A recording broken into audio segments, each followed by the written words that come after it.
mbokk mi su fekkee gan nga ci seen bi ñi ngi lay ñaan nga abonné te bës kolos bi ndax nga mën a jot suñu vidéo yu ñuy dugal tey tey commentaire. ñu diglu kii di Moustapha Diop di journaliste yi fële ca Walfadjri kàddu yi nga xamee ne yëkkati na ko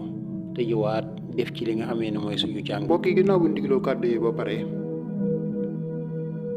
Sénégal réew moo xamee ne réewu xam-xam la,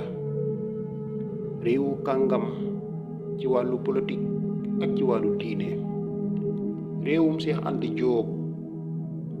réewum Mamadou Dia, réewum Cheikh Ahmadou Bamba Khadim Rasoul, réewum Maam Alhaji Malick, réewum Baye Niass, ak réew moo xamee ne ay kàngam rek ñoo fi feeñ. réew moomu tey moom lañ dem ba nga xamee ne kenn ñimeetu fa yëkkati kàddoom wax ne bokkuma ak ñi fi nekk gis-gis, wala képp koo xamee ne nii def na ko boo muy duwul ko sa bopp mooy nekk sa kër. réew moom tey bu demee ba toll foofu,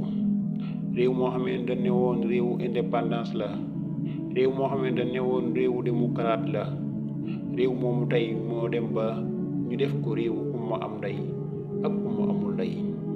réew moo xamee ne boo bokkee ci nguur gi lu la neex def, lu la neex sàcc ci alalu Sénégal, kenn du la laal ndax da nga am foo làqatu. mbokk yi, ndax jotut ñu jugaat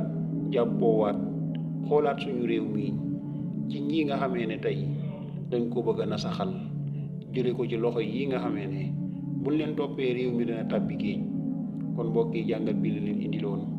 di leen wax ne ngeen abonné ci seen bii di